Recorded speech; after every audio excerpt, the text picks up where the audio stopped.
Hi, welcome to my views and news. Some new stories from Ethiopia for you.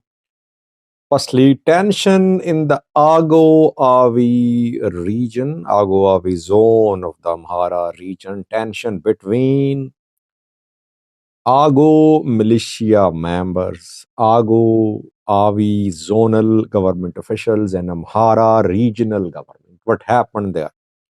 Because we know that Argo militia members are fighting in alliance with Ethiopian National Defense Force against Fano fighters. And that is how Argos have been able to keep Fano away, largely away from its borders. But there are now serious tensions between the two sides. Secondly, attack on a former mayor in the Amhara region. What did it happen? Who is he? Who targeted him? Thirdly, Jawar is going to speak. An interview has been recorded to be aired on Saturday, I think. I have a few points to make about this upcoming interview. Fourthly, Oromo Liberation Army has taken control of a military camp in the Oromia region. Several ENDF soldiers have been taken prisoner by OLA. Videos are being shared by OLA.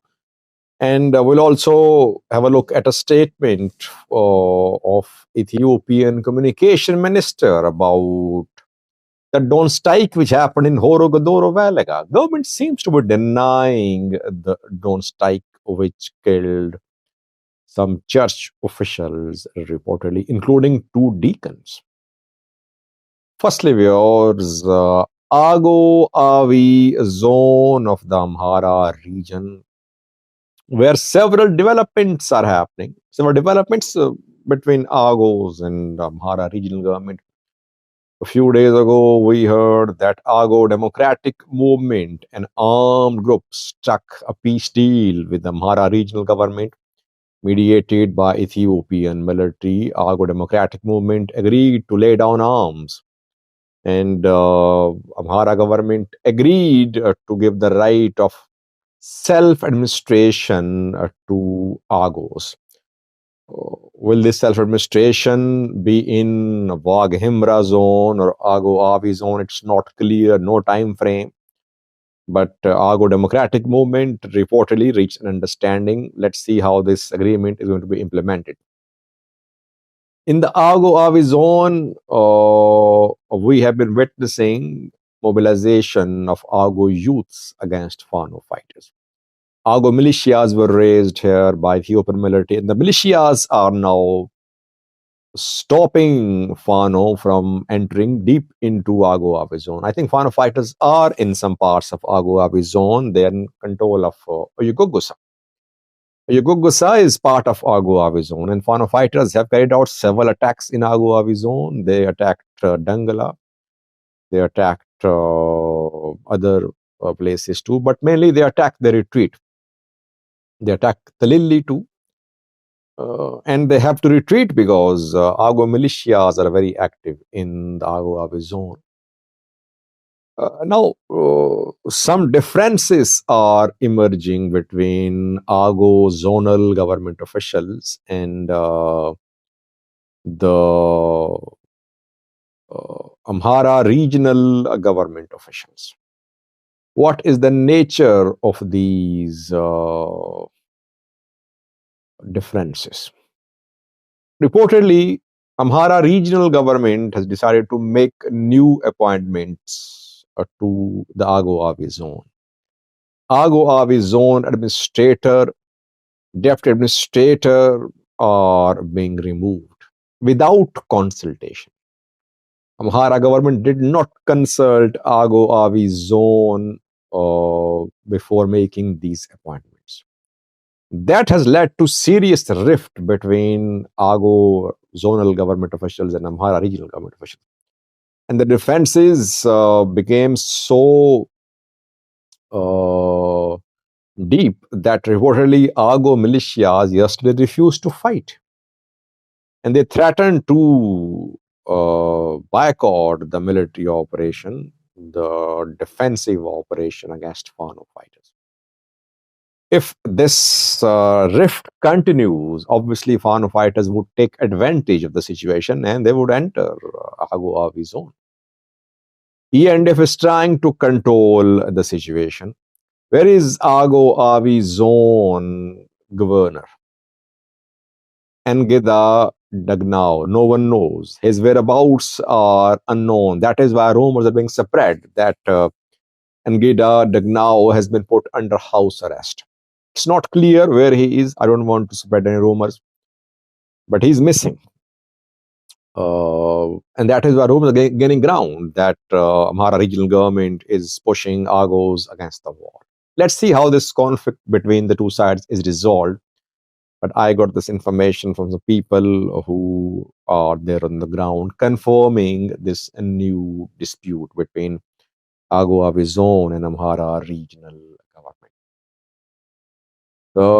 By the way, I don't think that Ago militias would completely boycott the operation against Fano because it is in the interest of Ago militia members to continue the fight because otherwise the Fano fighters would enter Ago Avi zone. They would go deep into Ago Avi zone. They might try to connect with Venishangalgum region through Ago Avi zone. Secondly, viewers, attack on a former mayor in the Amhara region. Luckily, he survived. Assassination attempt, I think it was.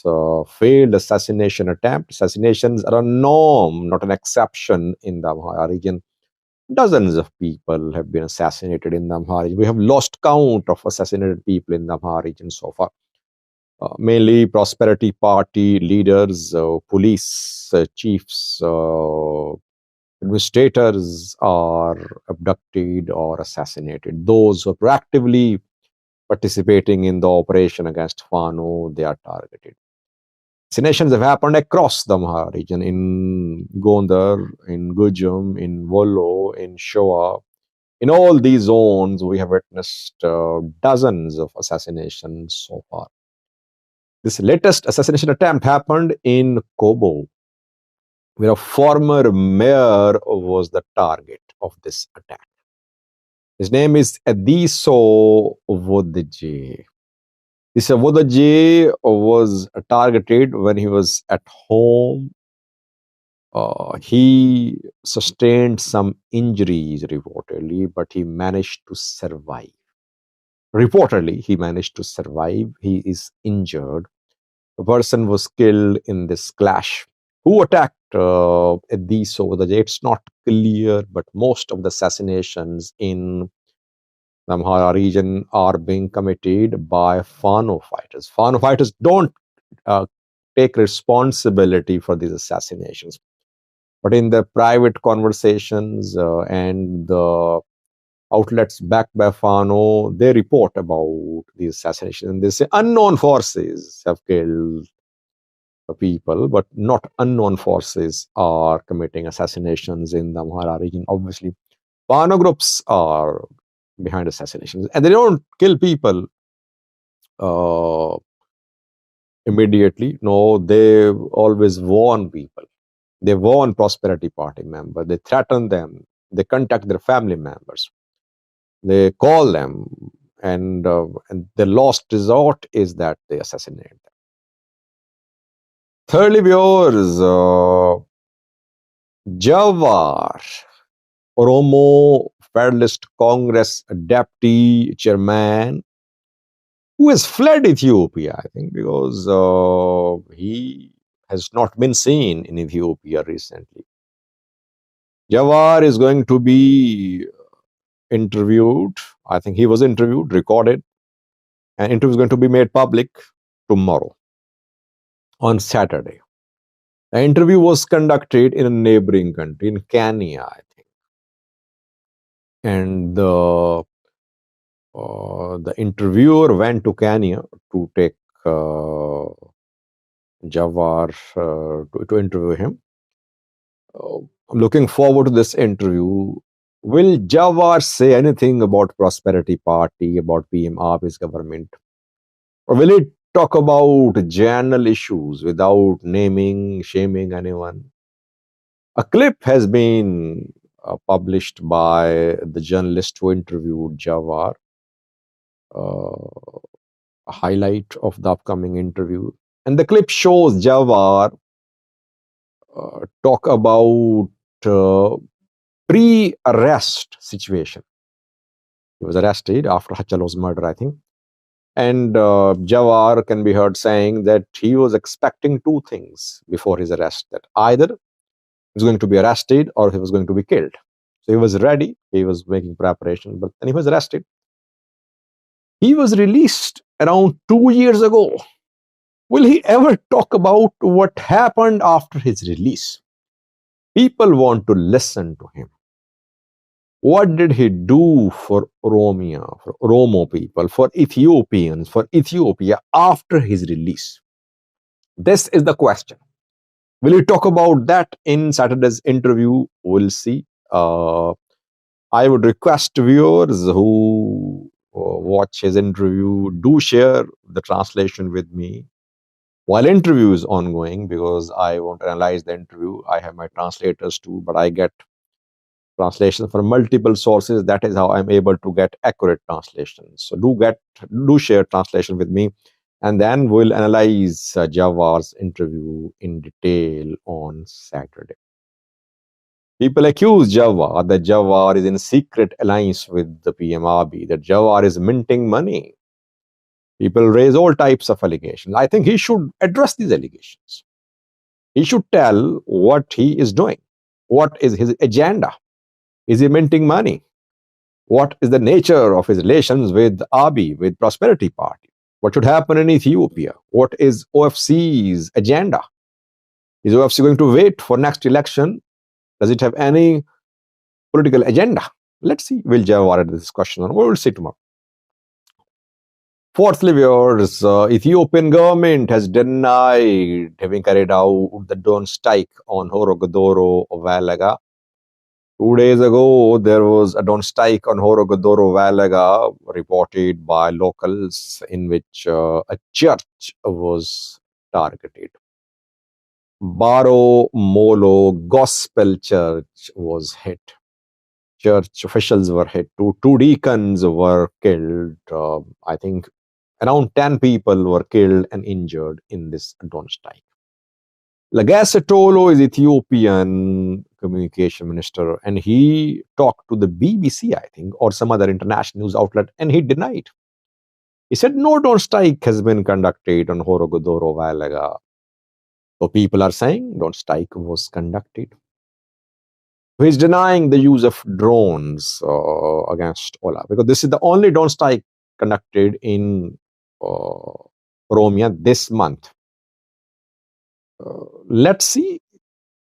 People say drone strike was conducted. I think OLA also says that drone strike was conducted, but government is denying. How were the people killed then? If there was no drone strike, then there was some other form of attack. But there was attack by security forces. That is what people say. Then government should conduct an investigation. What happened there? Who will tell us? The government, obviously.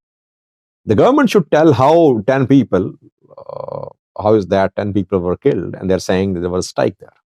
Let's see. Lastly, viewers, Oromo Liberation Army has stepped up attacks on Ethiopian military camps. OLA is blocking main roads. Videos, pictures are being shared.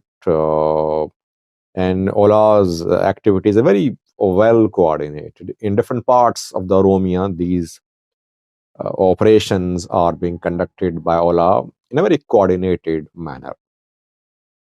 Oromo Liberation Army stormed a camp of Ethiopian military in Kalam Valaga around 48 hours ago. OLA has shared details, pictures, videos of this attack. The video shows OLA members entering a compound, a camp of Ethiopian military. The attack happened in Gavo Kibe district, which is in Kalam Valaga. And several Ethiopian soldiers were taken prisoner by OLA in this attack. OLA has shared video of the END of soldiers who have been taken prisoner. Jula's best African military is being taken prisoner by OLA and FANO members. By the way, does Jula care about these prisoners?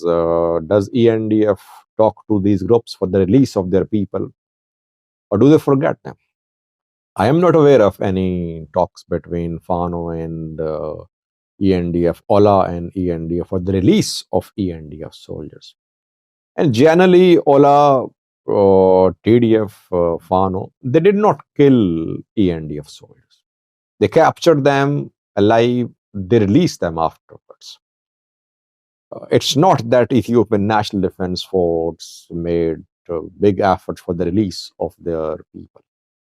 No prisoner exchange, nothing offered to these groups in return for the exchange of ENDF soldiers. That is what I know. If you have any corrections, do comment, do contact me. But in most cases, I think what happened in the case of Tigray when their ENDF members were taken prisoner, they were released by Tigray. Tigray was not in a position to give housing, food to thousands of ENDF soldiers. They had to be released.